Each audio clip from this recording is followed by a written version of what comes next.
Dobrodošli u Hopcast, to je podcast koji želi donijeti nadu u svaki dom. Ja sam Dario Kovačević i zaista mi je zadovoljstvo da možemo zajedno poslušati emisiju koja je upravo snimljena. U gostima sam imao Marka Zeku, diplomiranog teologa, magistra teologije i magistra za menadžment i također školuje se kako bi bio jednoga dana psihoterapeut na vrlo visokom učilištu u Americi. S njim sam razgovarao o važnosti psihoterapije i da li kršćanin treba konzumirati takav proces, da li se treba boriti sa onim što ima sam ili je ipak potrebno neko okruženje u kom će on doživjeti izlječenje. Jako puno tematika smo obradili, tako da vjerujem da ćete uživati u ovom podcastu i da ćete dobiti nove uvide, jer Bog želi svakome od nas da ima unutarnji mir, a upravo zbog trauma iz djetinjstva to nije moguće. Kako ih se riješiti i liječiti, vjerujem da će dobiti dobre smjernice u ovom razgovoru, tako da uživajte.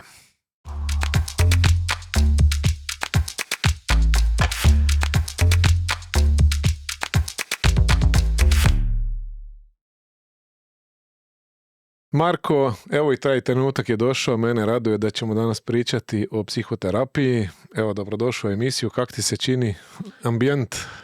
Hvala ti, Dario, na pozivu. Vrlo ugodno i ova svjetla koliko god da blješte, osjećam se vrlo, vrlo udobno. Mene samo zanima da li ćemo zamijeniti uloge, pa da ja možda legnem tu da malo napraviš terapiju. Ti imaš neku predodžbu onog freudovskog na kauču, ali vjeruj mi da nema potrebe toliko, za tim. Nema dodira s tim baš. Dobro, ajmo mi ovako početak. Ne znaju možda ljudi tko si, pa mene zanima sad isto da li bi nam mogao malo reći više o sebi, neko par informacija. Evo. Pa nekoliko, neću duljit s nekim uvodima.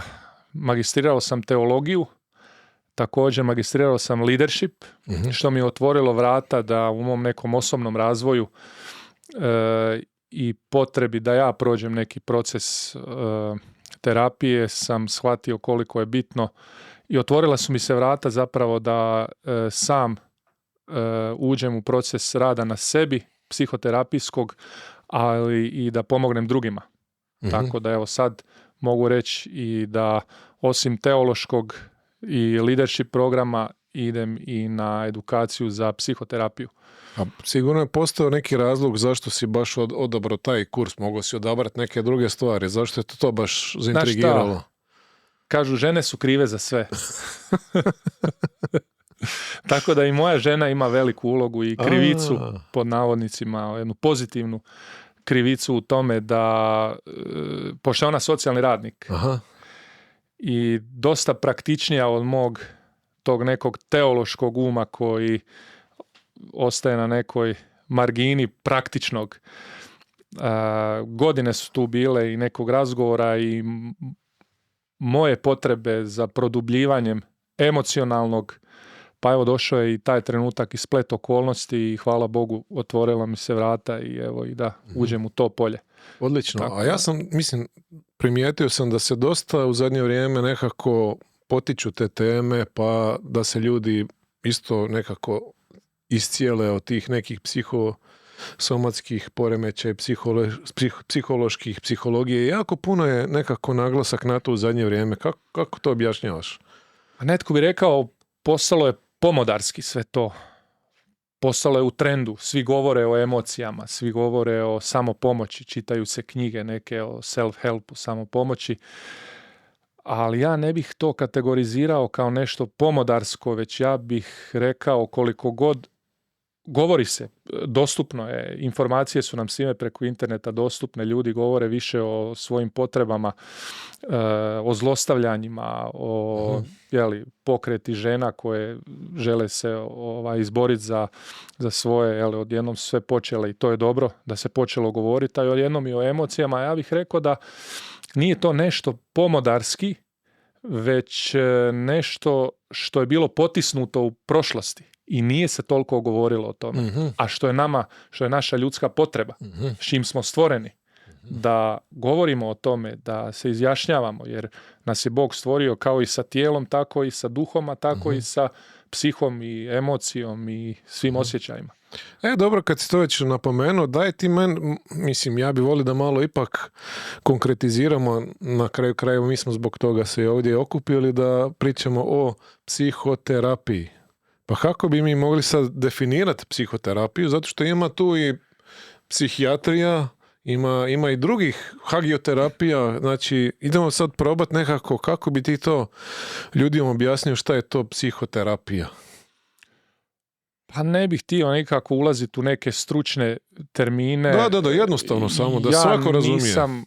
Ja nisam klinički psiholog, naravno nisam ni psihijatar, nisam ni neurolog, ali sve je dobro nešto od toga pomalo znat. Ali bitno je kako gledamo na čovjeka i njegove potrebe. Pa možemo zato i definirati šta je psihoterapija. Na primjer, ako se ozlijedimo, ako ozlijedimo koljeno, idemo fizijatru koji nam prepisuje onda da trebamo ići na fizioterapiju. Znači, svatko od nas priznaje i prihvaća da ima tijelo. I ako se tijelo ozlijedi, ako nam popucaju ligamenti, idemo na fizioterapiju. Tamo neke principe se primjenjuju. Ali malo ljudi priznaje da im treba psihoterapija. A svi imamo taj dio sebe, imamo psihu, imamo emocije i ja bih to definirao kao jedna ljudska potreba za zacjeljivanjem našeg unutarnjeg stanja i za ulaskom u neki proces koji donosi dobrobit našem dijelu koje je stvoreno, našem ljudskom dijelu koje je stvoreno također kao i tijelo. Pa to u principu, ako se ne varam tamo prvo Korinčanima 5.25.6 objašnjava da se naše duh, duša i tijelo besprijekorno sačuva. I za dolazak Gospodina našeg. Sad čak tamo taj stih je jako bogat jer zapravo nama objašnjava da se naše biće, da se sastoji od nekoliko komponenti koje treba njegovati. Ja mislim da to mnogi ljudi nekako ispuste iz vida da njeguju. Meni je žao zapravo što vidim da tijelo, prvo počevši od tijela, ljudi su nekako nemarni, zapuštaju se i onda imate ljude koji imaju onda i tegobe sa psihom i sa duhom i možda bi malo trebali secirati ipak šta je čovjek zapravo. Jer kako pomoći ako ti ne razumiješ da imaš potrebu iznutra i da se brineš za samog sebe? Pa da, već je i medicina relativno odavno shvatila da ne možemo tretirati samo tijelo ako imamo neku somatsku dijagnozu, neku bolest, već se i reflektira sve na duha, tako i obrnuto. Ali Biblija nam govori, apostol Pavao kaže, a sam Bog mira neka posveti vaše cijelo biće, duh, dušu i tijelo. Ja ću sad iskoristiti terminologiju na grčkom na kojem je pisano može. Psiha, soma i pneuma. I pneuma, tako je. Odnosno pneuma, psiha i soma, duh, duša i tijelo. I upravo se koristi ta riječ psiha za dušu, odnosno za život. Neke naše unutarnje, one najdublje skrivene te potrebe i odakle dolazi cijeli pokret naš životni sa emocijama, sa svim izražavanjem. I tu dolazimo do toga da kad ulazimo u psihoterapiju, ulazimo u nešto što je skriveno, što ne možemo na prvu vidjeti, a kad uđemo u proces postajemo sve više svjesniji. Ja bih samo volio ovdje jednu ovakvu enigmu za neke ljude, jer znam da su imali problema s tim. Doduše, ovo je sad i malo drugačija tema, zato što kad se spominje duša u Bibliji, onda kažu, vidiš, tu ti je duša. Evo, piše da ima čovjek dušu. U smislu duše koja vječno traje. Međutim, ovdje termin psihe, pneuma i soma, dakle, sastavni dio našeg bića se sastoji i od duhovnog bića, i od psihe i od tijela. Tako je. A u Starom Zavjetu je to obuhvaćeno sa jednim terminom koji se zove nefeš, koji je zapravo cjelokupno to biće. Cjelokupno biće. Zavisi u kojem kontekstu isti termin se nalazi u različitom kontekstu, može ga se prevesti sa drugom riječju. Ali definitivno kad se govori o cjelovitosti ljudskog bića, misli se da je sve povezano. Pa je. Sve je isprepleteno. Ne može se odvojiti. Tako je. Ne može se odvojiti jer i onda kad odvajamo, odlazimo u krajnost i više štete se napravi nego koristi. Jedno uteče na drugo. I zapravo ja vidim da je jako potrebno tretirati, znači tu psihu. To treba isto tretirati jer inače ljudi pate, kao i hagioterapija recimo. Ima tu sad neke sličnosti gdje hagioterapija je zapravo isto liječenje. Kako sad, da li je to kompatibilno, ali ide jedno s drugim, kako ti to vidiš? Pa, ne ulazeći nisam stručan toliko da govorim o hagioterapiji i ne mogu govoriti za i protiv. Mislim da nije ni fair to da sad s ovog mjesta govorim, ali ulazeći možda u rezultat te terapije, onda možemo vrednovati nešto što je polučilo, na primjer, hagioterapija. Kakav je taj čovjek, kakva je ta osoba, muškarac, žena nakon te terapije. Nakon terapije. Je li prisutniji, je li više u dodiru sa sobom, sa ljudima oko sebe. Što se postiglo s time i što se želi postići. Dobro, onda idemo ovako. Šta se postiže sa psihoterapijom? Znači imaš produkt, imaš slomlju nogu i tebi je doktor pomogao i sad ti hodaš. Sad, kako bi izgledalo kad čovjek izađe iz procesa psihoterapije? Dakle, kako bi onda izgledao čovjek? Koji su benefiti toga? Različiti su pravci svake psihoterapije. Imamo više pravaca. I mislim da svaki pravac psihoterapije ima za cilj slično nešto, dobrobit čovjeku, da čovjek se osjeća bolje, da ispravi nešto što se u prošlosti dogodilo gdje se šteta nanijela, gdje se nanijela šteta i da se to zacijeli. Naravno, ima nekih pravaca koji definitivno nisu provjereni, nisu ni znanstveni, gdje se može više štete nanijeti. Ima ljudi koji kažu stvarno ne znam, šarlatani su vodili taj proces i ljudi koji kažu vi ste psihoterapeuti ili neki ljudi, pa ovi psihoterapeuti njima treba terapija, ljudi izgledaju kao da su kaže puko. Izgleda čudan, kako će on davati nekome terapiju.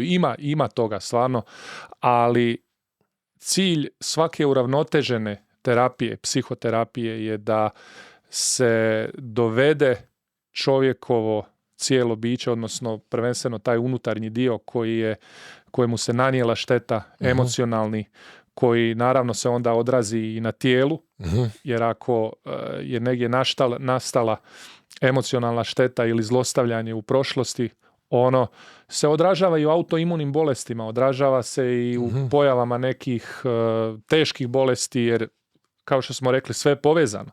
Ali cilj je dovesti čovjeka u ravnotežu, dovesti čovjeka da živi koliko je moguće u uvjetima ovog života u kojima živimo, gdje smo pod propadljivosti i grijehom, da živi za ono što ga je Bog stvorio. A to je, ima jedan biblijski termin, šalom. To je šalom. Mi smo stvoreni za šalom, za mir, za cjelovitost, za potpunost. A to se zapravo u tom stihu spominje, Bog mira. Upravo to. Pavao koristi u Novom Zavjetu taj termin starozavjetni, šalom, naravno prevodi se na grčkom, tada na kojem je pisan Novi Zavjet, i kaže sam Bog mira, Bog šaloma, neka potpuno posveti vaše biće, duh, dušu, tijelo za dolazak našeg Gospodina. Znači, ako možemo Boga okarakterizirati na neki način, mogli bi ga okarakterizirati kao Boga mira. Boga koji stvara oko sebe atmosferu mira. Zamisli to. A ti ne možeš imat mir u svom životu ako si imao traumu i sad ta trauma prati cijelog života. I sad kako doći do tog mira u kojem Bog govori, koji su sad procesi, šta je potrebno napraviti? Baš si ovo dobro rekao, odnosno postavio pitanje kako doći do tog mira, jer mi smo onda u potrazi za tim mirom. Obično povezujemo one godine, ako se ti sjećaš svojih godina djetinjstva, negdje obično do 7. 8. do polaska u osnovnu školu, vlada atmosfera mira, šaloma. Ono, bezbrižnost, pa i te prve godine. A meni trebalo to malo duže. Školske. Meni do duše ne, jer ja sam u 8. godini počeo rat. A ja sam isto doživio rat, da, to je dosta bilo šokantno. Da, ja sam malo stariji pa zato, da. Ja 2. razred osnovne škole, granatiranje. Idi u podrum sa mamom i sa sestrama, već od tada traume. Aha. A da ne govorim obiteljska situacija i u nekim najboljim okolnostima šta se događalo. I onda se mir narušava. Mir se narušava, ok, ti kao dijete ne možeš to percipirati tada, ne možeš rezonirati na taj način kao sad odrasli, da možeš reflektirati šta, nisi svjestan potpuno, ali to utječu ti stresovi emocionalni, utječu onda i na tijelo. Ja sam opisivao u svom procesu terapijskog rada emocionalni šok, kako je utjecao na moje tijelo, ukočenost tijela, trešnja, sve je povezano jedno s drugim. I tijelo pamti. To, da. I tijelo sve pamti. I ti nosiš rane, a ni ne znaš odakle potiče to što te muči. Da, nisi svjestan, ulaziš kasnije i u odrastanje neko, nisi dobio u tom trenutku kad si trebao dobiti objašnjenje od primarnih svojih skrbnika, odnosno roditelja ili skrbnika, od okoline, tad kad je trebalo tijelu tvome, odnosno cijelom biću, objašnjenje situacije, zagrljaj, da se tijelo umiri, da doživi umirenje, zacijeljenje, to se prolongiralo, išlo dalje, još jedna trauma na traumu i ti sve nosiš to. A znači zapravo, mislim, ima recimo djetinjstvo, neko je imao djetinjstvo gdje je imao zapravo više trauma. Mislim, apsolutno. Toga se može nakupiti jako puno. Znači, a šta sad sve onda spada pod tu traumu? Mislim, ima tu puno toga. Apsolutno, znači, to bi mogli kategorizirati kao osobnu traumu. A zamisli još transgeneracijsku. Zamisli još kulturološku traumu. Zamisli ono što si ti od svojih predaka, čak i genetski, dokazano je da genetski provodilo se istraživanje nad potomcima preživjelih holokausta. Da gen može naslijediti određenu vrstu traume i da je u genetskom zapisu se nasljeđuje. Mi ne možemo pobjeći od toga, jer u uvjetima u svijetu u kojem živimo, kažemo, grešnici odgajaju grešnike, jel tako? Ako bi samo mogli kroz taj termin grijeha govoriti, a da ne govorimo sad termin traume koji je popularniji, šta se tu doživljava i ono što si me postavio pitanje, svi sad govore o emocijama, govore o traumi. Hvala Bogu da se govori o tome. Da, sad zapravo dolazimo do tih nekih jako interesantnih pitanja o kojima bi ja volio govoriti, a to je, evo recimo, dijete si, rođen si u kršćanskom ambijentu i sad se nekako podrazumijeva ti ne smiješ imati probleme jer ti si kao duhovno biće, Bog ti pomaže i sad mi je jako interesantno sad taj proces kako se izvući. Da li kršćanin treba ići kod psihoterapeuta na pomoć ili je dovoljno se samo moliti? Znači ja znam da će mnogi ljudi reći moli se ti Bogu i sve će biti dobro. Baš dobra pitanja postavljaš, stvarno. Pitanje ne može biti bolje. I mi često stvari potiskujemo i mislimo samo zato što odrastamo u kršćanskim domovima gdje je najvažnije, u većini slučajeva je najvažnije da ono sve treba biti dobro. Mi znamo kako treba biti dobro da bi ostavili, jel tako, dojam i sliku bolju drugima kako kod nas sve funkcionira, kako je sve uspješno, kako mi nadvladavamo sve, vjerni smo i to se odražava u našem životu. Međutim, to puno puta samo ostavlja sliku onoga što mi izvana prikazujemo, performans. Mm-hmm. A znamo da je u našim domovima, znamo kad živimo te naše svakodnevne živote od jutra, kad odgajamo našu djecu, kad smo u našim brakovima, koliko je borbe, koliko je disfunkcionalnosti, koliko je nekog tereta koji vučemo, a mi kažemo najvažnije je biti vjeran Bogu, molit se, to je vrlo bitno. Ali bježimo od nekih drugih prilika i alata koje ja vjerujem Bog je već pripremio da nama budu na blagoslov. Mm-hmm. Ali mi se bojimo priznati da nešto ne funkcionira i onda zamaskiravamo, kamufliramo. A mi smo majstori u kamufliranju. Neka sve bude ispod tepiha, stavljaj, i dolazimo u crkve, sve je super, jel da, našminkamo se, kravatica, pjevamo lijepo, molimo se, međutim... A iznutra gori potiskivanje, negiranje toga i onda dolaze i bolesti. Odjednom razbolio se, odjednom rastali se, odjednom kažu djeca poludila i ne znam šta. A mi smo godinama to htjeli da izvana sve bude super. Teško je biti ranjiv. Teško je priznat da nam treba pomoć. Tu leži veliki problem. To nije samo u psihoterapiji, to je i kad treba otići liječniku. Jel tako? Najgore, bojimo se, ne želimo otići, znamo nešto ne valja, ali kad čuješ dijagnozu, ali nekako kao da je začarani krug, lakše je živjeti u neizvjesnosti dok ne znaš istinu, a opet znaš da nešto ne valja. Da.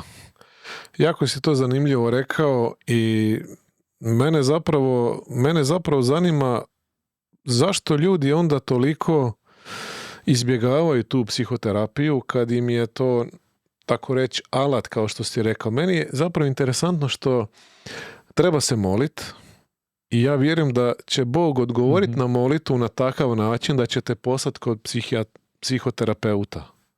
Jer ja vjerujem da su to alati preko kojih Bog radi. Znači ti imaš nekoga ko ti može pomoći u tom procesu. I sad mene zanima kako sad taj proces, recimo ja sam imao traumu neku u djetinjstvu i šta da sad radim? Znači, kome da se obratim? Znači, kako sad taj proces ide i koliko će mi to pomoći? Šta bi ti... Pa evo ovo što sam baš rekao, prvi korak u bilo kojoj pomoći, ne samo psihoterapeutu, već liječniku, bilo gdje, biti svjestan da ti treba pomoć. Znaš kad kažu svi oko tebe vide nešto ne štima, samo ti ne vidiš.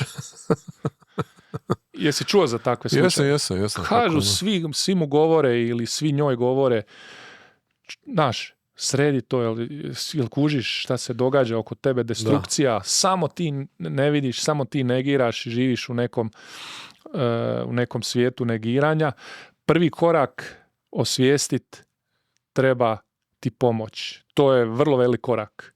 Znači imam potrebu i zapravo to je lako i detektirati. Svi oni koji su imali neka neugodna iskustva u djetinjstvu, seksualno neko zlostavljanje, potiskivanje roditelja koji su ima roditelje koji su nemarni. A dijete, mislim, to je isto, sad je drugo, znači ja koliko sam razumio, ima trauma koje dolaze, nešto ti je učinjeno, a ima i trauma gdje ti nije ništa učinjeno. Tako je. Znači, traume koje se dogode zbog onoga što smo propatili, gdje smo oštećeni, gdje su drugi nad nama izvršili nasilje bilo koje vrste, jel? Gdje smo propatili, ne znam, prošli rat, gdje smo prošli vršnjačko zlostavljanje, ali nije samo trauma ono što nam se dogodi. Trauma je i ono što nam se ne dogodi, a trebalo je, u smislu da smo trebali dobiti adekvatnu roditeljsku skrb. Da. Jesi kad čuo, ja sam to osjetio i govorili su meni i drugima, ma šta se žališ, imao si sve. Da. I nedavno sam čuo, ma da, i kaže, i meni su to govorili, ali i čimpanze su imali sve.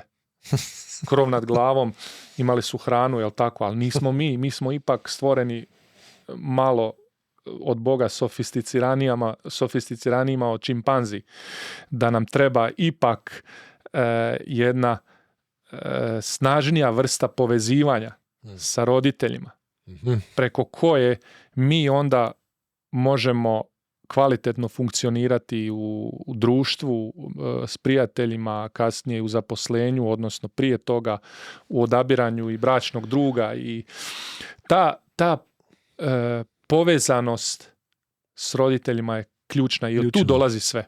Pa ja sam sad zapravo zabrinut za današnje društvo, jer gledajući koliko se brakova raspada i kako se djeca danas odgajaju uz te neke iPade i igrice i medije, i mislim da ćemo imati jako veliki problem za 10 godina, a već smo u problemu upravo zbog tog što će djeca imati traume, a nisu ni svjesni da su istraumatizirana. Mene je šokiralo, u isto vrijeme oduševilo kad sam saznao jedan podatak da ono što najviše utječe na razvoj našeg mozga nije niti naše religiozno iskustvo, niti naša prehrana, niti tjelovježba, već ono kako funkcioniramo u odnosima. Odnosi. Mm-hmm. Odnosi su ti koji mehanički, odnosno neurobiološki ili mehanički, kako je naš mozak strukturiran, su najodgovorniji. Odnosi su najodgovorniji za to kako je naš mozak neurobiološki strukturiran. Što znači to što mi danas jesmo je najodgovornije kakav odnos smo s našim roditeljima imali.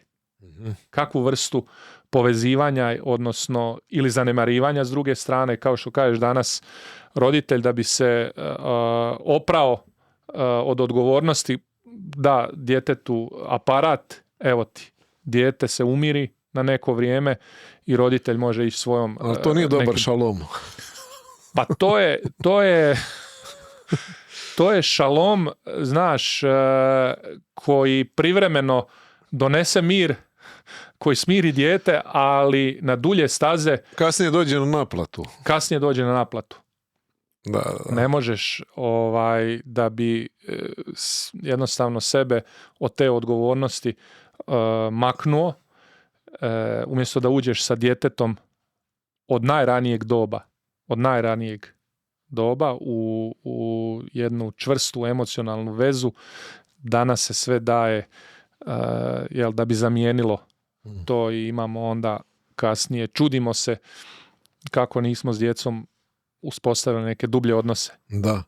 Dobro, sad smo mi detektirali, to je zapravo bio prvi korak. Ti prvo moraš shvatiti da si u potrebi, znači potrebi si gdje, evo, shvaćaš da je neki nedostatak, neki previd ili neki događaj u prošlosti je bio okidač za tvoje traume i sad imaš 30, 40, 50 godina ili 60 čak, ja ne znam koja je granica, kad se najbolje javiti za pomoć, mislim da, ja ne znam, je li ima tu nekih limita? Uglavnom, za ovaj pravac psihoterapije u kojem se ja educiram i u kojem radim, narativno orijentirana terapija traume, preporučivo je osobama 30 plus da se s takvim osobama ide u proces rada. Ali to može biti ovisno o zrelosti. Može biti 25, 6, 7, kad osoba počne biti svjesna svoje životne priče i te svijesti da joj treba pomoć. Tako da, a s druge strane nikada nije kasno za zacjeljenje. Nikada. Znači, nema gornje te dobne granice, nema limita da se može reći, ne znam, on ima 60, 70, 80 plus godina. Ako je osoba sposobna reflektirati o svojoj prošlosti, ući u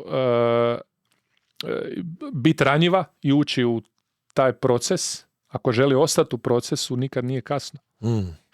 I pitao si, da, nisam ti odgovorio na to zašto uopće ući, kako postajemo svjesni da nam treba psihoterapija. Na primjer, stalno smo u nekim odnosima gdje nas zlostavljaju i iskorištavaju.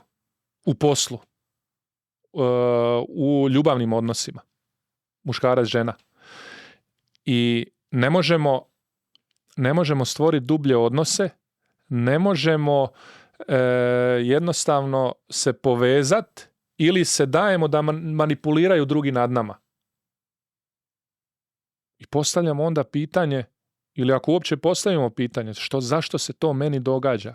Zašto ja nasjedam uvijek na iste priče, neka obećanja, znaš, sve ću ti dat, dođi sa mnom, i onda obično budemo ranjeni. A daj mi reci, je li isto trauma kad si recimo dijete i znači doživiš neku traumu, bilo koju od navedenih, ili recimo kad imaš 20-30 godina recimo imaš, pa doživiš neku traumu, kako to onda funkcionira? Da li je to identični bol, identična rana, ili ono dublje u djetinjstvu? Evo, baš me to zanima, kako sad to, mislim, svakako će trebati onda i terapija, recimo, da se to sanira. Znači, prije 5 godina, ili prije 2 godine, evo, desilo mi se nešto, ne znam, nešto se desilo. Svaka trauma, svaka emocionalna trauma ili svaki događaj koji nam se dogodi udara na isto područje mozga. Bilo da smo mi u djetinjstvu ili kasnije, ali šteta je veća što smo u manjoj dobnoj skupini. Šteta je veća jer ne možemo sami se braniti ako nemamo pored sebe one koji stoje za nas. A tu trebaju roditelji biti, da detektiraju, a roditelji onda ne mogu detektirati ako nisu povezani dovoljno s djetetom. Tako da ja bih rekao, i to je dokazano, da šteta je veća s onim traumama koje smo doživjeli u djetinjstvu, jer ne možemo sami braniti, ne možemo ni tumačiti realnost oko sebe, ne možemo ni prepoznati zlostavljača kao možda kasnije. Nešto i možemo kasnije, malo više, ali u djetinjstvu pogotovo. Da, pogotovo od roditelja koji ti trebaju zapravo dati tu sigurnost, oni te, recimo, zlostavljaju, to su baš teške rane. To su teške rane, ali toga je više prisutno nego što mi možemo misliti. Seksualnog zlostavljanja unutar obitelji. Znaš, ne samo roditelja, što je najveća strahota, već tu su ujaci, tetke, stričevi, pa onda prijatelji od naših braće, sestara. Ima primjera gdje stvarno bi se iznenadili koliko je, ja bih to nazvao, koliko je zlo perfidno i suptilno u mašti koju može nanijeti na jedan destruktivan način Božjem stvorenju. I ti momenti kad se ulazi u tu neku pojedinost, kad se ulazi u pojedinost u radu sa pojedincima, u te detalje, u detaljima je zapravo poanta. Što ti se dogodilo? I što se više ulazi u proces terapije, čovjek je sposobniji reflektirati o tim detaljima i nazrijeti u tim detaljima, kako je jedan autor rekao, kako mi se zlo smije. Zamisli taj termin, kako mi se zlo smije. I evo, ja mislim da je u toj kršćanskoj psihoterapiji, gdje se povezuje dobrog Boga koji nas stvara za mir, za šalom, i njegovog neprijatelja koji hoće uzeti to, otet, koji jednostavno uživa kad vidi Božje stvorenje da pati, a toga je i više nego što mislimo. Sad, recimo, ja sam žrtva i to sam osvijestio. Znači, ja sam sad svjestan da je meni potrebna pomoć, pa me sad zanima kako da li je moguće da ja uzmem neke knjige, malo surfam po internetu, malo istražujem, pa napravim neke samoprocjene, pa vidim, to je ovako, da li ja mogu sam sebi pomoći da izađem iz tog svog problema, ili mi baš potrebno neko da mi pomogne u tom procesu, jer ja sam mnoge stvari sam riješio u životu. Znači, od sviranja do kuhanja, svega, YouTube otvoriš, sve naučiš, znači sve možeš naučiti. Mislim, ja sam i ovo probao isto, znači vidio sam neke stvari, analize, pa kako to sad, jel moguće sad nekom tamo u selu ili nekom gradu gdje ne da mu se, i možda ga i sramota, znači možda imaju ljudi neki grč, pa kažu neću ja da mene niko sluša, nego ja bi to sam htio riješiti, jel moguće da čovjek se sam izliječi? Mislim, i uz pomoć Božju, ali u svoje 4 zida, to je moja privatna stvar, ja bi to volio da ostane između mene i Boga. Jel moguće da se tako izliječiti? Moguće je dobiti neke informacije ako hoćeš googlat, ako hoćeš se informirati o utjecaju traume na mozak, na primjer, što trauma donosi i kako naš mozak mehanički se onda mijenja. Međutim, za proces za ući u to da ti bude bolje, laički rečeno, ne možeš sam. Ne možeš sam. Jedan autor je rekao, sva šteta koja nam se dogodi zbog traume nastaje u odnosima. Nastaje zbog drugih ljudi koji su nam nanijeli štetu. Pa tako i sva pomoć i svo zacijeljenje koje trebamo dobiti nastaje također kroz ljude. Ovo je jako interesantno. Znači, sva šteta nastaje u odnosima, ali i svo zacijeljenje onda dolazi kroz to što sam u interakciji, u procesu rada sa drugim ljudima. Bog nas daje jedni drugima. Na kraju krajeva, ja vjerujem da je onaj konačni produkt, i ja bih rekao sad kad sam u psihoterapiji, vidim koliko našim crkvama fali element toga da smo ne samo u duhovnom području podrška, da kažemo brate spašen si, Bog ti oprašta grijehe, već nam fali taj moment gdje jedni s drugima smo empatični, gdje smo podrška, gdje kažemo vrijedan si, nisi kriv zbog toga što ti se dogodilo, predivan si. Predivan si u Božjim očima. Božje misli o tebi su predivne, brate. Kad obasipamo jedni druge, zamisli da postoji grupa ljudi kao grupa podrška. Ja kad sam se ovih godina proteklih susreo u procesu rada na sebi, prvo sam ja prolazio kroz svoju priču da bi onda mogao pomoći drugima. Susreo sam se s ljudima koji su isto trebali pomoć.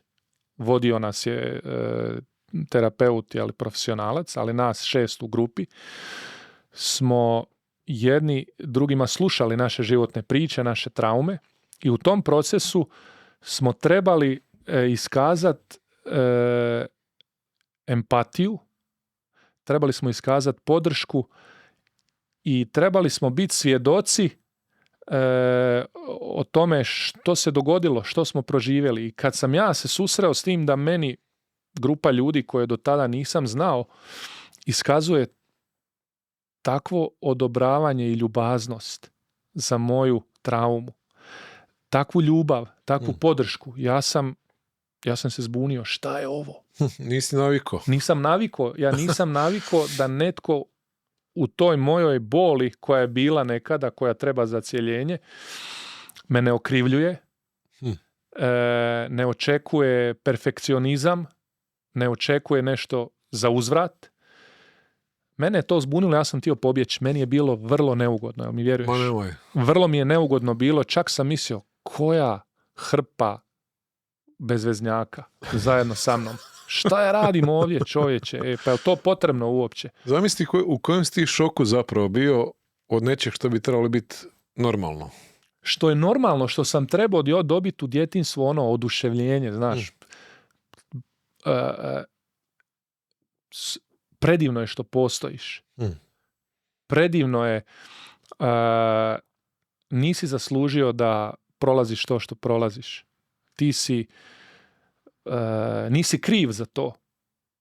Znaš, onda odrastamo u krivnji, nekoj odrastamo u samopreziru, a samoprezir je gorivo za onda sve neke ponavljajuće procese destruktivne u odnosima.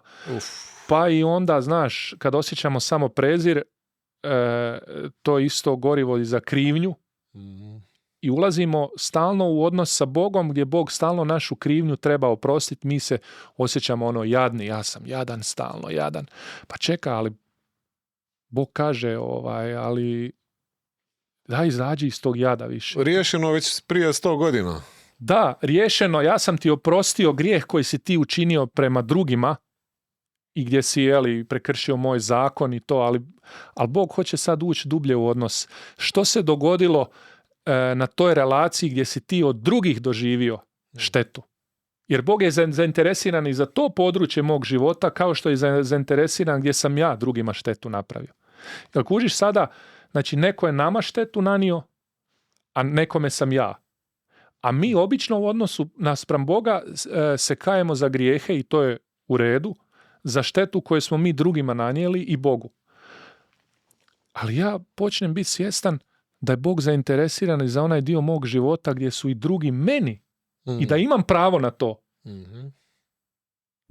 Da mi Bog daje pravo na to i da je on zainteresiran za taj dio mog života gdje sam ja doživio emocionalnu bol, gdje sam doživio traumu koja me u sadašnjosti stopira, da sam i nesiguran, da se bojim ljudi, da sa suprugom ne mogu dublju emocionalnu vezu uspostaviti.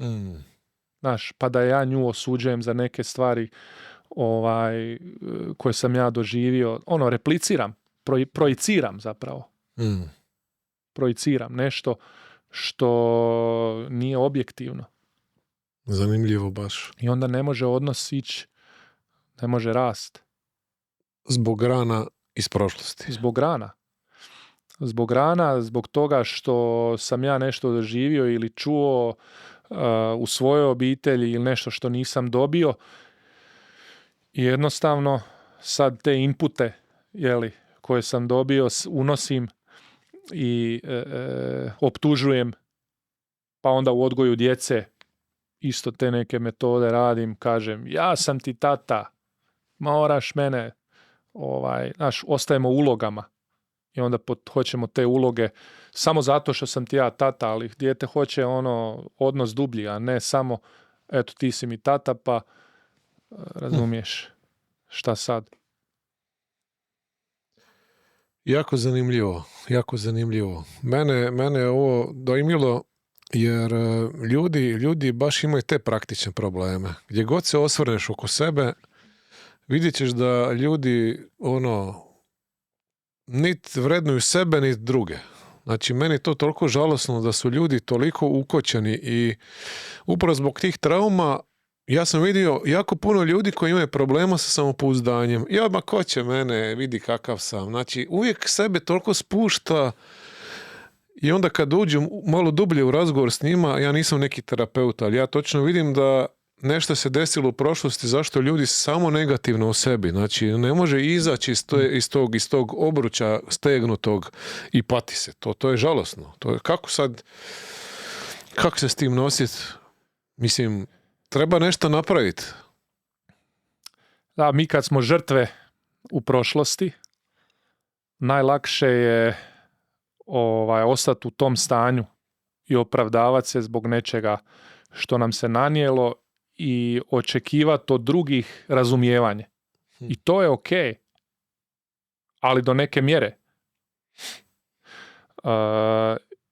Ali onda mi, znaš, stalno to prolongiramo, ostajemo u tome i očekujemo od drugih, ali drugi, naravno, ne mogu drugi rješavati egzistenciju našeg života i rješavati nam, ne znam, sve probleme i tu dolazi onda i do nezrelosti. Emocionalna nezrelost jedno veže drugo. Trauma nam ne da sazrijemo emotivno, odnosno emocionalno i drži nas stalno u tom prokletstvu, u tom krugu prokletstva.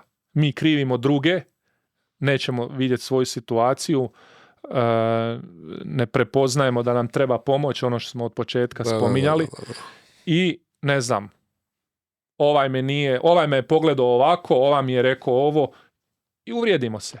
I nema nas više, jeli, ko što kažeš, bojimo se ljudi.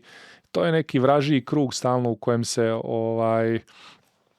kojem se vrtimo i ponavljamo, ali definitivno je potrebna i podrška zajednice, prihvaćanje tih ljudi, ali s druge strane od tih ljudi da vide trebaju pomoć, trebaju psihoterapijsku pomoć, trebaju psihijatrijsku pomoć, trebaju i psihijatru otići ako su teži slučajevi, jel? Ako je neka potreba stvarno za i dijagnozom i terapijom, apsolutno. Tako je. Mislim, neke stvari zbilja kemijski se mora riješiti. Moraju, apsolutno. I ja bi svakako potakao svakog ko ima bilo kakvih problema da nađe adekvatno rješenje. Mene sad zanima baš fino si mi dao neke smjernice za ljude koji će to zanimati, ali da li je to zaista tako učinkovito? Jer ja vjerujem da si se i ti u svom životu molio i ja tebe poznam dugo godine, ali ja vidim na tebi neku promjenu. Znači, ja vidim promjenu, pa me zanima, mislim, to je jedan od meni ključnih argumenata. Jer ljudi će reći, ja se molim i ne trebam ići nigdje. Pa i ti si se molio prije, ja vjerujem da si se puno molio prije da isto dobiš odgovore za neke, moliš se za ženu, Bože promijeniti moju ženu, ili, znači, riješite neke, a zapravo Bog čezne da mi isto neke korake poduzmemo, pa da možda prođemo kroz taj neki proces liječenja, da budemo bolji ljudi. Pa me zanima, jel to sad stoji ili ne stoji, šta si ti napravio u svom životu, mislim, to me baš zanima. Pa da, ali mi kad smo u početku, znaš kako ide kad postaješ mladi vjernik. Svi imamo svoj proces razvoja. Kao ljudi, neovisno o tome je li neko vjernik ili nije, je li nekome treba psihoterapija ili ne. Svi imamo neki proces svog razvoja, a nekako imam dojam da kad postanemo kršćani, kad doživimo i obraćenje, mislimo to je sad to, ja ništa ne trebam dalje, meni ne treba nikakva druga pomoć osim toga da ja se stalno molim, da proučavam Bibliju, da sam samo u crkvi. Ali ja ne bih rekao da je to tako. Zato što ako ne osluškujem okolinu, ako ne slušam i neke druge ljude koji nisu vjernici, a ja vjerujem rade Božji posao, ako nemam sposobnost da budem kao što Isus kaže, mudar kao lisica, bezazlen kao golub. I to je u mudrosti da prepoznam, pa vidiš taj savjet, vidiš kako se ovi ljudi bave, kako pomažu ovisnicima. Evo, čitam od Gabora Mateja knjigu U carstvu gladnih duhova, fenomenalno. Taj čovjek se ne deklarira kao vjernik, ali radi Božji posao koji ja kao teolog ne bih mogao raditi sa tako požrtvovnosti, sa toliko i o neke uprljanosti s tim ljudima koji su negdje na margini društva, ovisnici, zadnje od zadnjih. I onda osluškuješ, vidiš neke metode, pa gdje je Bog prisutan, gdje sam ja mislio da i nije, u nekoj svojoj, pa ja bih rekao malo i ograničenosti, bojimo se svega. Bojimo se u nekom našem strahu religioznom da se ne bi onečistili. Bojimo se jer mislimo ne možemo tu vidjeti nešto i mislim da to nije ono što Bog od nas traži, da se razvijamo zdravo, da vidimo da i nama treba pomoć, ne samo kroz molitvu, molitva je važna, ne samo kroz proučavanje Biblije, Biblija je važna, ali i čitanje literature gdje su ljudi neki stručni koji danas, ne znam, su pioniri u nekim područjima, na primjer odgoja djece, koji za mene osobno rade Božji posao, a ne deklariraju se onako kao tradicionalno vjernici. Tako da budemo sposobni osluškivati, da ne osudimo, a između ostaloga i tako ovaj vid i terapije na kraju krajeva. Da, pa to me zanima, pošto si ti spominjao da si bio u tom procesu od 6 ljudi, koliko vas je bilo u toj grupi, pa ste slušali jedni druge, pa ja vjerujem da ti je to pomoglo i sad me zanima kako je to izgledalo, ako si spreman podijeliti. Znači, jedan od prvih zadataka je bio da se sjetimo događaja iz djetinjstva, nekog traumatičnog događaja i zapišemo ga na papir. I sama činjenica da ti uzmeš olovku i pišeš na papir već ima blagotvorne učinke na tvoj mozak. Prvo. Drugo, pogotovo kad dijeliš to što si zapisao kad pred ljudima koji su povjerljivi, apsolutno povjerljivi, i koji su dobronamjerni i koji imaju kapacitet da nose tvoju priču. Zato terapijske grupe se sastoje od ljudi koji neće zloupotrijebiti ono što čuju, već će ti dati odobravanje, razumijevanje, empatiju. Znači, pišeš priču, dijeliš je sa drugima i ti slušaš njihovu. Znanstveno je dokazano da sinapse u našem mozgu, neuronski putovi se povezuju kada dijelimo našu priču, našu traumatsku priču s drugima i kada slušamo tuđu i kada reflektiramo, kada ulazimo u pojedinosti te priče i događaje, okolnosti, setting, kako Amerikanci kažu, postavu priče, cijeli taj razvoj, ne znam, zapisuješ, sjećaš li se boja, okusa, mirisa u tome, ljudi, šta se govorilo, šta si čuo, naravno šta ti se dogodilo, i kad ti dijeliš drugima to, kad čuješ povratnu informaciju, kad oni razjasne i povežu to sa onim što sada ti se događa, ti vidiš koliko ti onda zajednica ljudi pomaže da ti povežeš svoju priču. Jer ne možeš sam.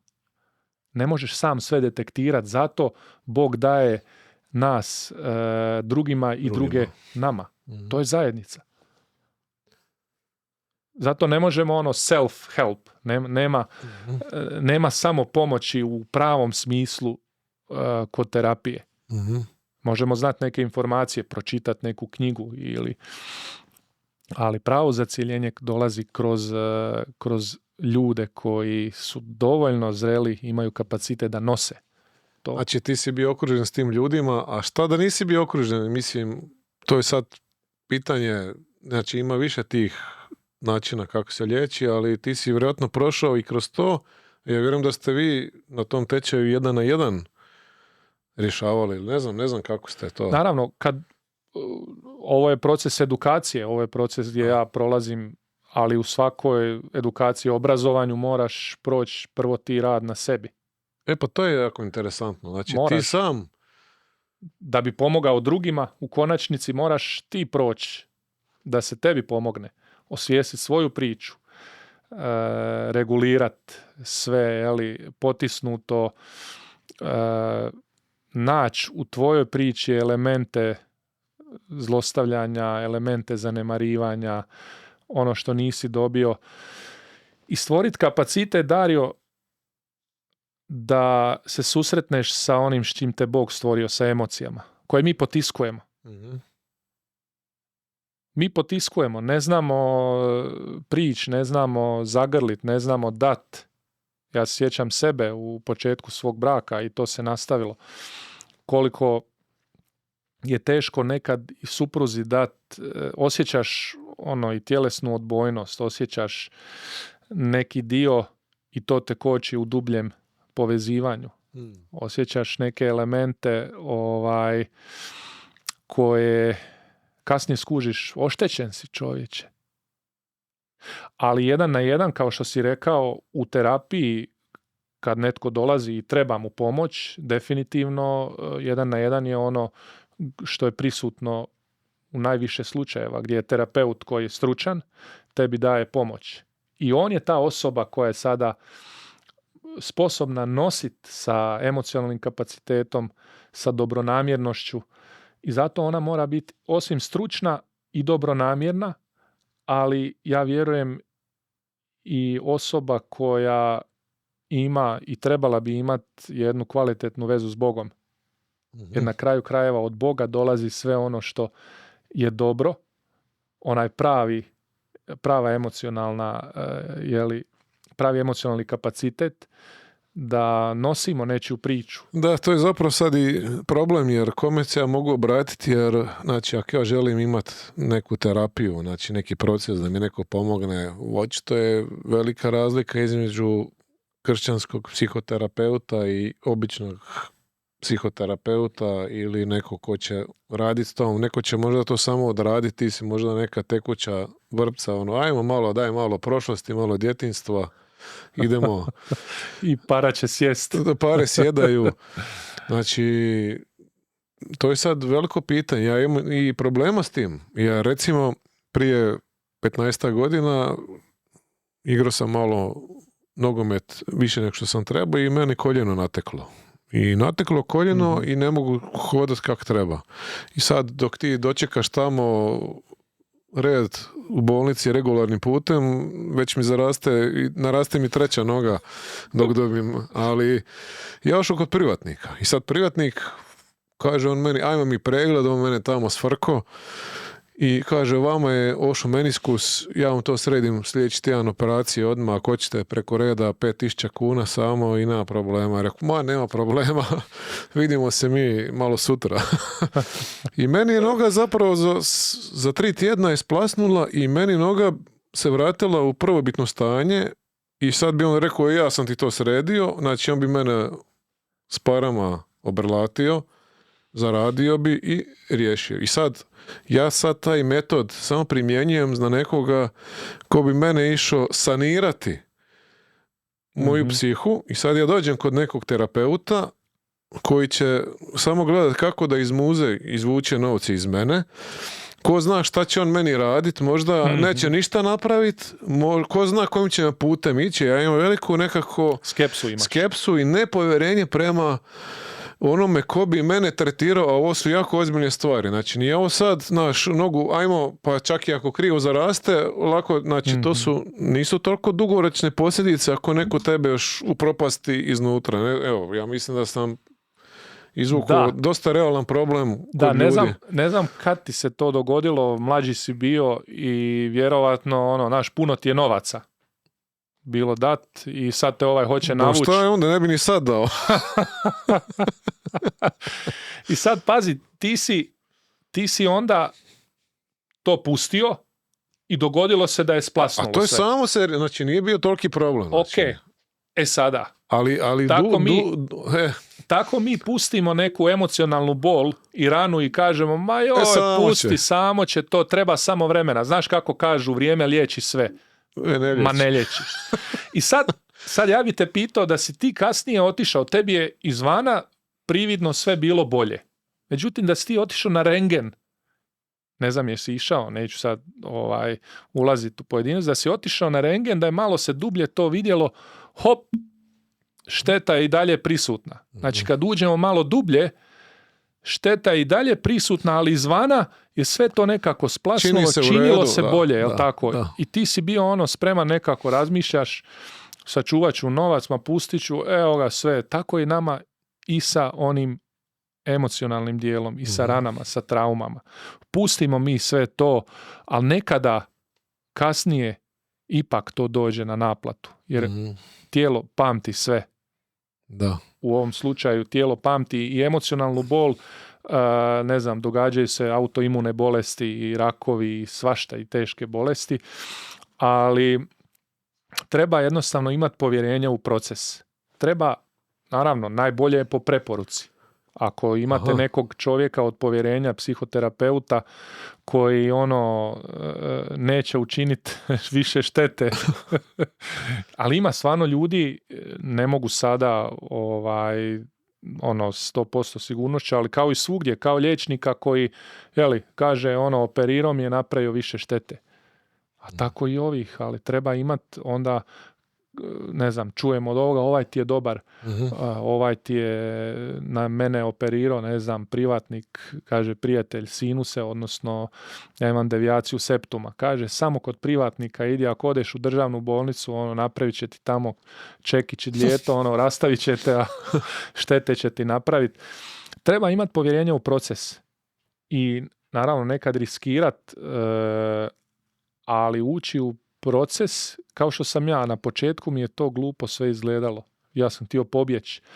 Ali supruga kaže, ma daj, trebaš osjetiti nelagodu. Jer kad osjetiš nelagodu, ti onda rasteš. To te rasteže. I onda nakon nekog vremena ulaziš u proces, reflektiraš, gledaš, čovječe, ja sam bio tamo i vidiš gdje sam sada. Kao da imam unutra kapacitet veći, došao sam u dodir sa svojom boli, sa svojom emocijom. Počeo sam i plakat. U terapiji proces žaljenja ima svoj blagotvoran učinak. I kada imate povjerenja u osobu koja vas vodi, koja je osoba od povjerenja, naravno, on je stručnjak tu, nije samouki šarlatan neki. Ima certifikat, ima i po preporuci radi. Ulazite u proces i treba imati povjerenja u proces. Naravno, razlika, ko što kaže, između običnog i kršćanskog terapeuta, gdje u kršćanskoj psihoterapiji elementi milosti, ljubaznosti, onoga naglašavanja za ono za što smo stvoreni, unose razliku definitivno od onoga gdje nema tog kršćanskog predznaka. Ali ja bih rekao u načelu i ljudi koji idu i kod terapeuta i u proces koji kao nema te kršćanske predznake, ima svoje benefite. Ali ipak za nas vjernike, kad ulazimo i povezujemo ono Božje sa našom situacijom, vidimo ipak u toj priči gdje je i Bog, gdje on želi biti u mojoj priči. Analiziramo to i kroz biblijske neke koncepte, i kroz evanđelje, i kroz ono što Bog želi nama dati, a to je taj šalom, mir za koji smo stvoreni. Ne možemo ga u uvjetima u kojima živimo, u svijetu, kako mi kažemo, palom u grijeh, ne možemo ga u potpunosti iskusiti kao što je Bog htio na početku stvaranja da iskusimo, ali možemo nazrijeti elemente cjelovitosti, potpunosti, zdravlja, tjelesnog, i Bog želi da mi to osjetimo, a ne da smo stalno vrtimo se u osjećaju samo krivnje, prezira. Bog je dobar. Oduševljava me jedna misao i vrti mi se stalno po glavi, i to je bila neki moto i mog ostanka u procesu. Kaže, Božje misli su toliko ljepše o meni i puno ljepše nego što su moje misli o samom sebi. Bog je oduševljen sa mnom. Znaš, to sad zvuči wow, čekaj, nemoj pretjerivati. Ali stvarno, kad slušamo Isusove usporedbe, vidimo skandaloznog Boga. Ne znam, sin koji se vraća, tamo je potrošio sve, na prostitutke, potrošio je sve i dolazi kao takav, otac oduševljen s njim što je došao. Pa otac zabavu, pa otac feštu, daje sve, i haljine, i prsten. I Dario, sad ću ti reći jednu stvar, kako se meni slika o Bogu proširila. Puno više nakon što sam ja počeo ići na kršćansku psihoterapiju. Nemoj reći. To je jedan element koji me oduševio. Gdje se i moj teološki aspekt taj i odnosni proširio. Odjednom vidiš, kao što sam ti rekao na početku, Bog želi ići s tobom na one na ona područja tvog života za koja si mislio da on tamo ne želi biti. Da je to ono trivialno, da je to nešto sekundarno. Ti trebaš, znaš,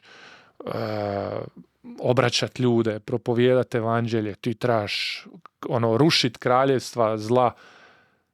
A Bog kaže, hoću s tobom u ovoj pojedinosti gdje si ti ranjen otići. I gdje me to oduševilo? Sad ću ti reći o usporedbi o izgubljenom sinu. I meni se odjednom postavilo pitanje, što se dogodilo kad je zabava završila? Gasi svjetla, motaj kablove. Ali ne, šta se dogodilo tada? Ja postavljam pitanje, otac i sin i onaj stariji sin su trebali nastavljati živjeti. Šta je život? Jeli? Evo, imao sam nedavno vjenčanje, vjenčao sam jedan mladi bračni par i rekao sam im, ovo je početak, ali realno života i ovo sve može biti romantično, fešta, zabava, trebamo se veseliti. Ali realni život se događa kad se ovo završi. Šta je realni život? I ja sam shvatio da onda otac pita onog izgubljenog svog sina kad se zabava završi, pričaj mi, sine, šta ti se dogodilo tamo u onoj dalekoj zemlji? Hoću da čujem u pojedinosti sve. Hoću da čujem kako su te prezreli. Hoću da čujem, želim ti dat terapiju. Hoću da čujem šta si doživio tamo od tih prijatelja koji su te trebali dok je bilo sve u redu, a kad je nestalo popljuvali su te. Šta su ti rekli? Kako si se ti osjećao u tim trenucima? To je naš Bog.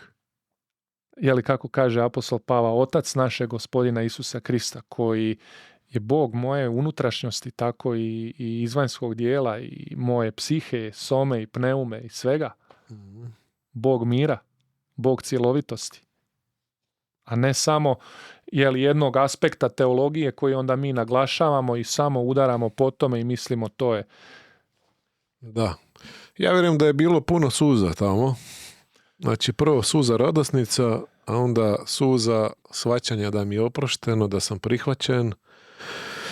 A i sam si rekao da to mi baš čekam da to nekako još kažem. Rekao si prije da nisi plakao nikad ranije, nisi mogao ni plakati. I sad jedanput nekako otvorila se pipa jer očito emocije su bile nekako suspregnute i cijeli taj grč unutarnjeg tvog bića je bio u tom šoku traumatskom i ne možeš, jednostavno ne ide, nešto je falilo.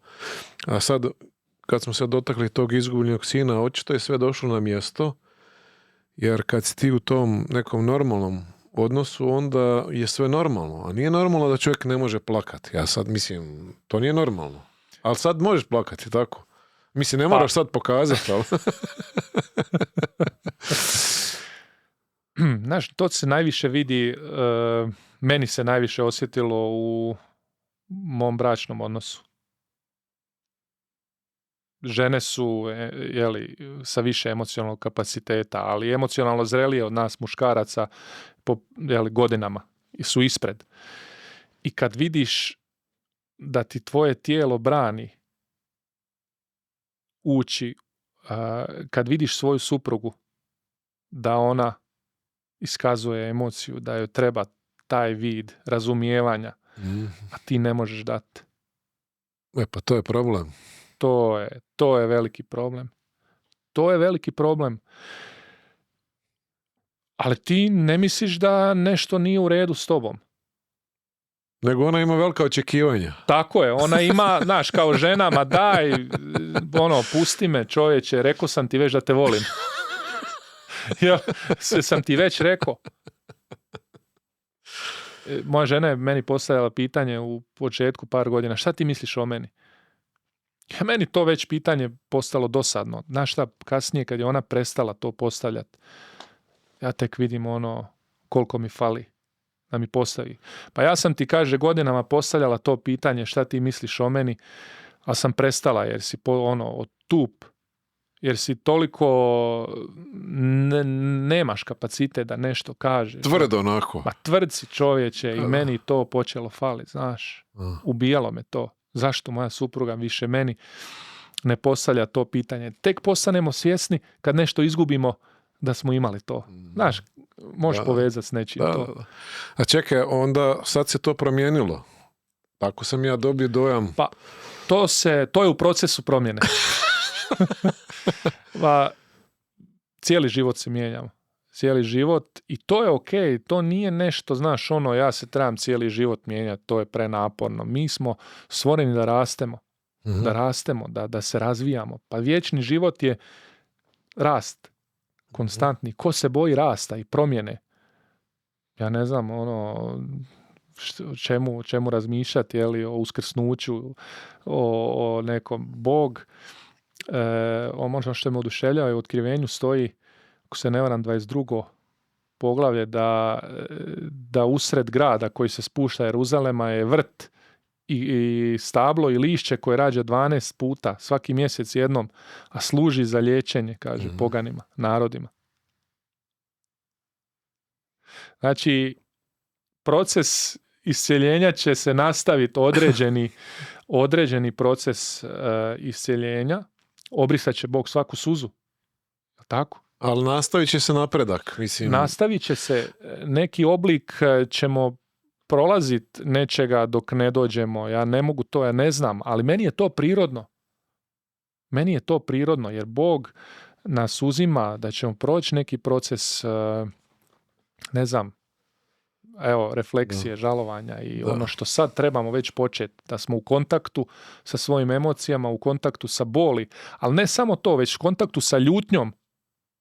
Da se počnem ljutit nad onim momentima gdje sam i zlostavljan, gdje sam i zanemarivan, gdje sam slušao o sebi gluposti svakakve i priče koje sam onda nastavio vjerovat da sam ja takav, ovakav, onakav i onda nemam samopouzdanja, nemam sigurnosti među ljudima, nemam stalno stagniram. Znači i ljutnja zdrava, da se počnem ljutit i da se počnem ljutit na ljude koji me hoće zlostavljati sada, znači koji namirišu žrtvu. To je u redu. Znaš, to je u redu i trebamo biti u zdravoj nekoj perspektivi s tim u kontaktu. Ja sam sad zapravo dobio želju i volju da tvoju suprugu pozovem u emisiju.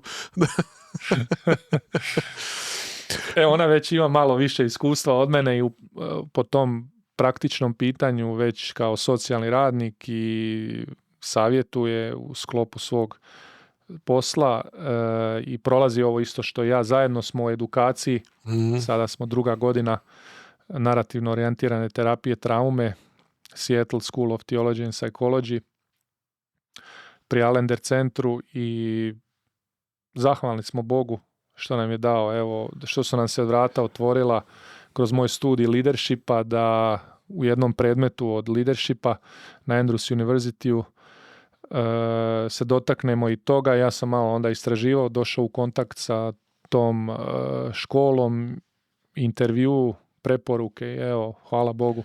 Daj ti meni reci ovako, u ovom pomanjkanju ljudi, povjerljivih ljudi i ljudi kojima se ja mogu obratiti za svoj problem, recimo imao sam neko me vrijeđao, imam traume od djetinjstva, rat, šta ja znam. Volio bi znači neku osobu koja će mi pomoći. Ja vjerujem da ćeš ti biti otvoren, pogotovo sa suprugom u budućnosti, ali postoji takva neka mogućnost da se neko tebi javi ili supruzi za neki proces iscjeljenja, jer ja vjerujem da ima jako puno ljudi oko nas koji imaju te probleme, jer jedno je, mislim, svijest da si u problemu, to je super.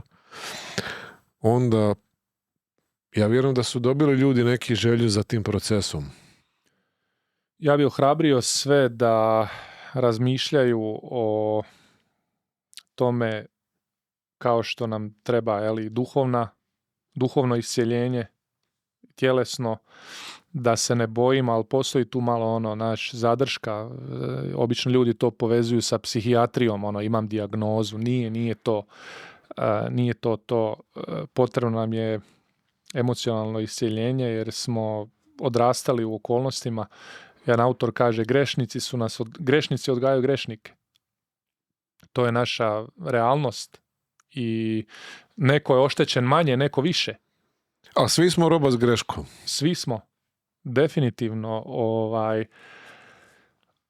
pronaći kod nas, ajmo reći konkretno ovdje na ovim područjima, to tek počinje biti potreba. Ljudi tek osvještavaju. Jel, mi nekako kaskamo, kažemo, ok, nije sve sa zapada loše. Ima nekih stvari i dobrih koji dolaze, jer ljudi koji su u miru, koji žive dugo vremena u miru, mi smo sad nedavno izašli iz rata i onda kad si u ratu, tako i kao i u traumi, želiš preživjeti i onda koristiš svim metodama da preživiš, samo a kad dođeš malo u mirnije razdoblje, onda trebaš, razmišljaš kako popraviti stvari. Haj sad, nije samo da preživljavamo. Život nije samo preživljavanje, već je život koji Bog namijenio, Isus kaže, u izobilju. U izobilju. Šta je to za tebe u izobilju? Šta je za mene? Kad shvatimo da Bog želi da dođemo u to područje i da smo s tim u redu, da on želi i našoj psihi, odnosno i mentalnom, dobro. I kad shvatimo da možemo i na tom području rast, jednostavno vidimo koliko onda je to potrebno, ali bit će sve veća potreba. Ali samo da se referiram na ovo izobilje. Isus nije obećao, sad ćeš se ti negdje prežderavat, toliko ćeš imat. Znači, nije uopće tu naglasak na izobilje financija ili ljudi očekuju, to je evanđelje prosperiteta. Sad ti s Bogom saće ti sve. Ne. Izobilje se baš odnosi na ovaj unutarnji blagoslov, gdje ćeš ti imat mir i onako stabilnost. Znači, to je ono što Bog želi tebi. Te rane, tu se zapravo dotiče ta hagioterapija i psihoterapija gdje ti dobijaš iscjeljenje kroz alate koji ti Bog daje, a ovdje spoznaje da si voljeno dijete. To je isti je metod u principu. Nadograđuje se jedno na drugo. Tako je. Znači, tu se to je toliko važno da ljudi shvate da mogu biti radosni unatoč svijetu koji se ruši oko njih i unatoč tome što se oni sami ruše, opet unutar sebe imaju taj nebeski mir i ono što im Bog daje. To je meni fantastično. Znači, to izobilje Bog želi dati ljudima. Slažem se, da. I ono je uvijek uravnoteženo. Isus je bio potpuno na zemlji. Nije bio zanesenjak.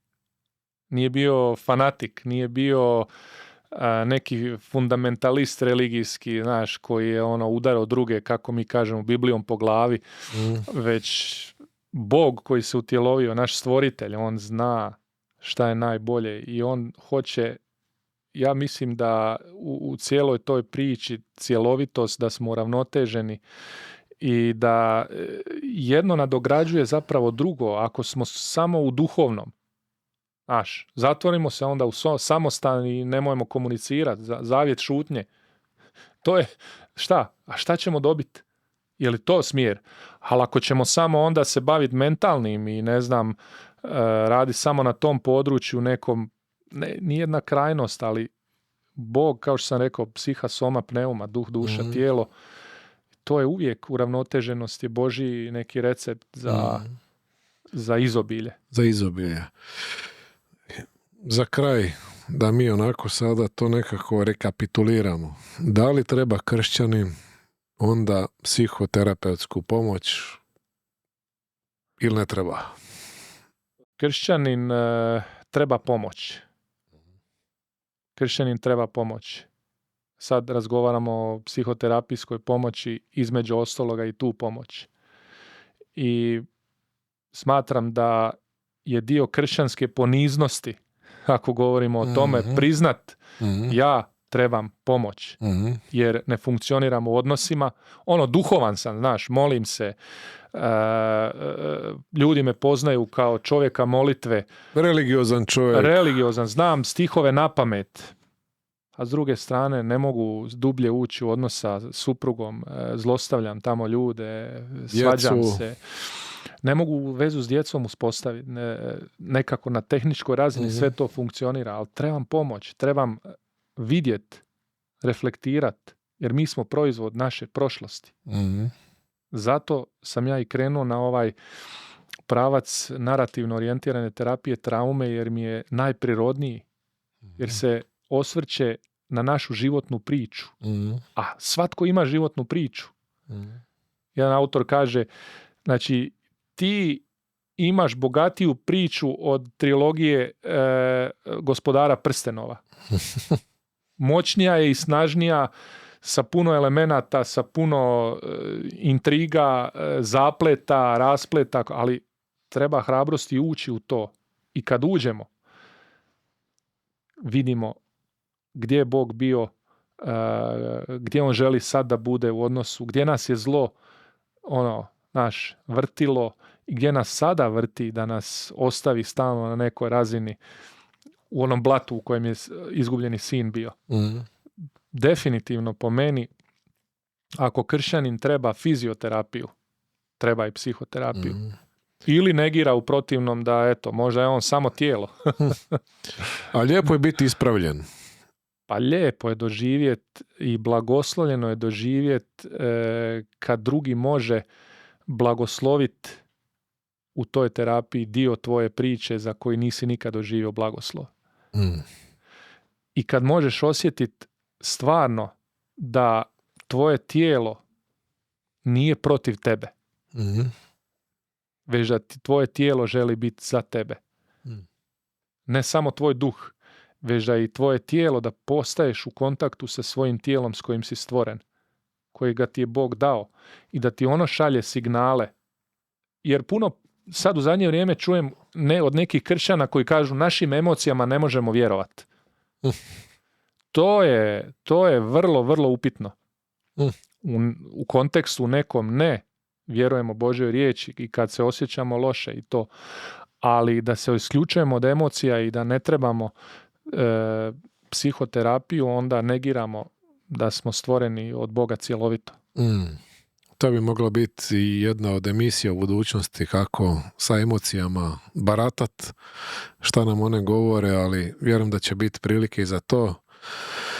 Marko, hvala ti što si bio u emisiji, zaista vjerujem da će gledateljima biti od velike koristi. Ja imam još jednu zadaću za tebe da napravim, a to je da se samo smiriš da te mogu slikat.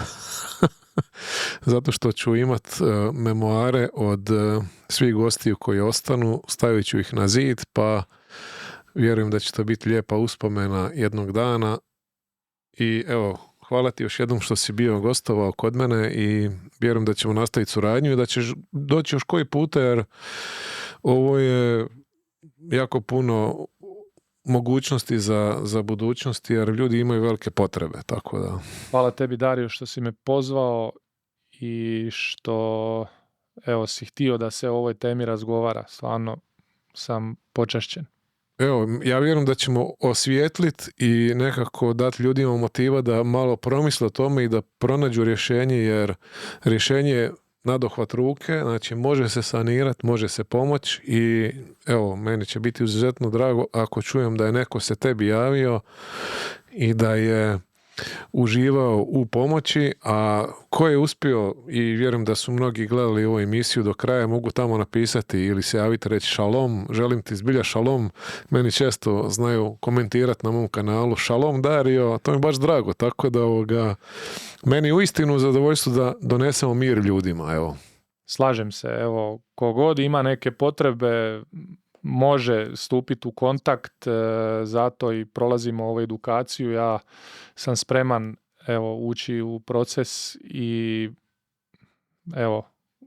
preko tebe mene se može naći na internetu, ukucat moje ime, tako da. Hvala lijepo, Marko, vjerujem da će biti puno ljudi koji će ti se javiti. Bog te blagoslovio i bit će prilike da se vidimo. Šalom. Šalom.